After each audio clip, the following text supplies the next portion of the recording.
Wis sorry guys. Power ya, power.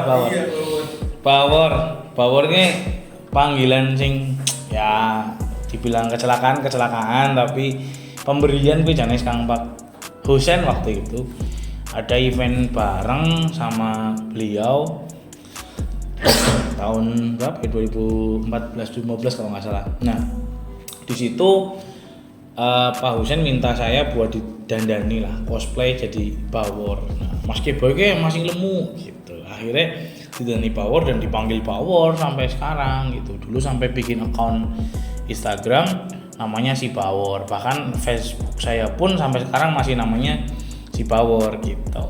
Lebih akhirnya jadi identity gitu. Lebih ikonik aja sih. Karena lemu terus karakternya humoris juga, gue derene akhirnya diceluknya Power.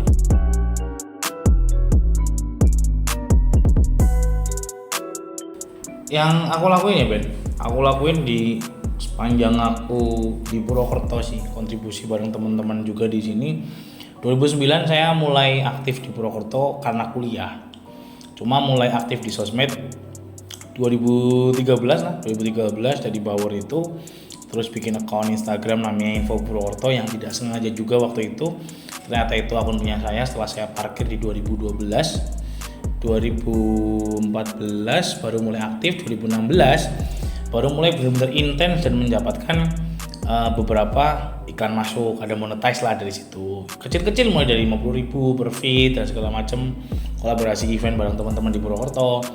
Kemudian ya sampai sekarang mengalir sampai malah justru diberi kepercayaan buat mengelola akun Instagram, sosial media, bahkan bukan punya sendiri, tapi bahkan punya orang lain gitu. Banyaklah pelaku industri di Purwokerto dari kuliner maupun yang non F&B yang dihandle sama tim saya saat ini. Kurang lebih ada 11 orang di tim saya yang handle saat ini ada 7 akun sosial media atau 7 brand.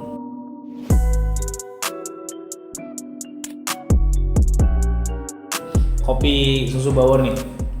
Ini sebenarnya kalau ditarik ceritanya itu dari awal kurang lebih 2 tahun yang lalu lah. 2 tahun yang lalu awal saya mulai datang ke Stu Coffee, dan Stu Coffee ternyata menghadirkan banyak energi positif buat saya karena 2 tahun yang lalu saya mulai aktif di Stu ngopi. Selain kopinya juga enak, tempatnya, fasilitasnya juga nyaman, dan ruangan yang saya duduki sekarang ini ruangan paling menghasilkan dealing banyak di saya di sepanjang karir saya. Kurang lebih mungkin 20-30 dealing tercipta di sini.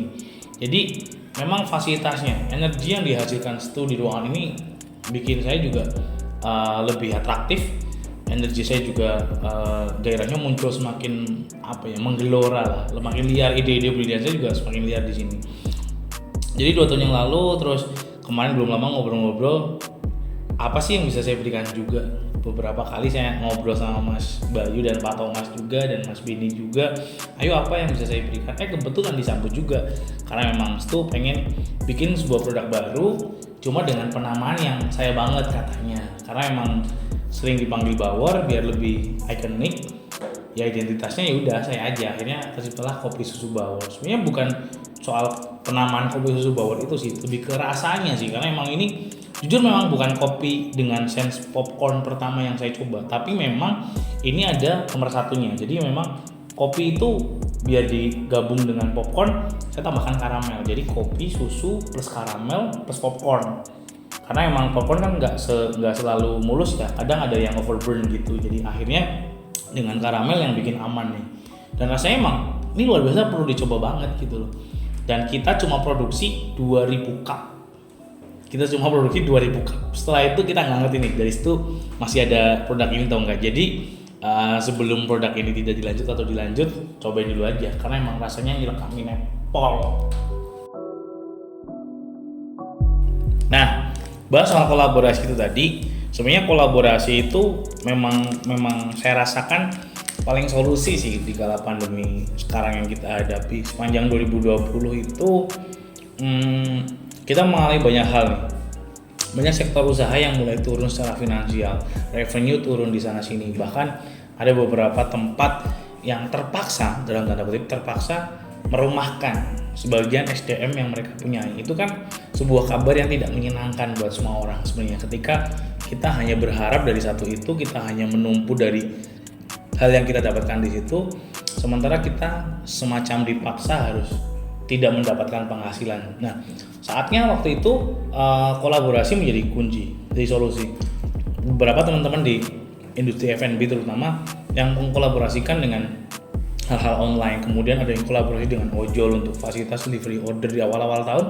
Kita ada campaign-campaign yang masih mengacu pada pemerintah untuk stay at home gitu, tapi nyatanya akhirnya itu juga tidak efektif karena roda perekonomian akhirnya terhenti, nggak begitu sehat. Kita kolaborasi dengan ojol pun sempat mengalami kekurangan kepercayaan gitu akhirnya waktu itu, tapi lambat laun dengan campaign dari teman-teman pelaku industri di F&B, akhirnya ojol juga naik lagi nih. Ada sekarang fasilitas buat protect gitu, jadi dari kemasan, packaging semua udah dibikin ramah COVID lah. Nah, itu juga kolaborasi yang perlu dilakukan di 2020. Nah, ke depan 2021 karena kita juga ada campaign We Can Do It 2021, ke depan kolaborasi akan tetap harus dijaga dan konsistensinya di situ.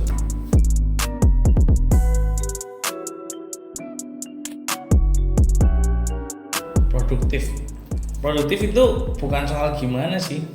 Produktif itu kan keharusan. Apa ya, kita mengalah dengan keadaan kan.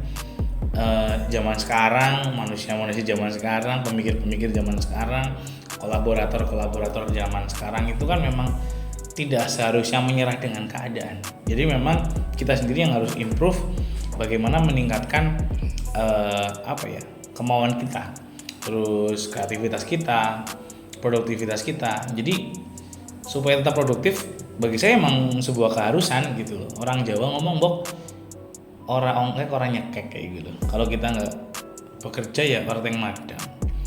Orang obah orang owah gitu. Orang owah orang obah. Jadi kalau kita nggak merubah diri kita, habit kita, keadaan juga nggak akan berubah, nggak akan seperti yang kita inginkan. Jadi untuk merubah sebuah keadaan, kita dulu nih yang harus berubah. Kalau emang keadaannya sekarang lagi bergeser ke pandemi kayak gini, ya kita yang bergeser juga mengikuti.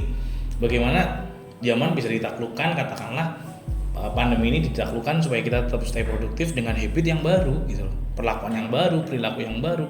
Kita menggunakan masker, mengurangi kegiatan yang bersifatnya harus face to face. Kenapa enggak dengan online, kenapa enggak dengan Zoom meeting, kenapa enggak juga dengan Google Meet dan segala macam.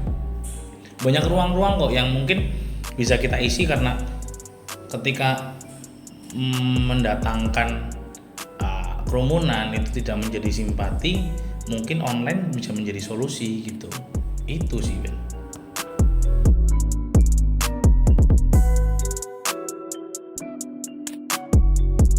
Iya, karena produktif itu adalah keharusan, kolaborasi itu menjadi salah satu bagian penting dari produktivitas itu gitu. Kita percaya bahwa apa yang kita lakukan itu pasti membuahkan hasil, tidak ada hasil yang mengkhianati proses. Jadi saran saya, ketika teman-teman sedang berproses, teman-teman belum merasa ada hasilnya, lanjutin aja, kita pasti bisa bahwa hasilnya tuh pasti akan nyata gitu. Dan tahun 2021 ini kolaborasi itu tetap harus dijaga, kemudian kita juga tetap harus berkarya. Mungkin virusnya yang mematikan, tapi mereka mematikan dalam hal tertentu ya. Ada juga yang sistem kekebalannya berbeda, ada juga yang sistem imunnya tinggi, menyerang usia-usia tertentu. Tapi mau umur berapapun, virus itu mematikan fisik, tidak mematikan karya gitu. Dalam artian kita bisa menjaga kondisi tubuh kita untuk tetap berkarya. Karyanya nggak boleh mati, karyanya nggak boleh mati. Jadi kita berpikir untuk diri kita sendiri aja, bahwa kalau memang kita menyerah dengan COVID ini, kita menyerah dengan keadaan pandemi semacam ini, kita yang akan tergerus juga. Menurutku sih kita sendiri yang harus mengalahkan diri kita. Musuhnya bukan COVID, diri kita sendiri. Jadi kalahkan diri kita dulu untuk mengalahkan si COVID ini gitu, mengalahkan keadaan ini. Kita ikutin aja trennya, habitnya kita pakai masker, habitnya kita mengurangi intensitas pertemuan.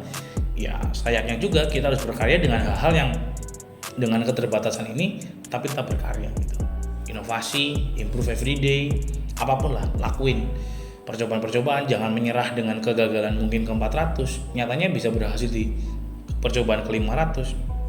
We can do it, kita percaya. Seperti tagline campaign utama kita, We Can Do It 2021.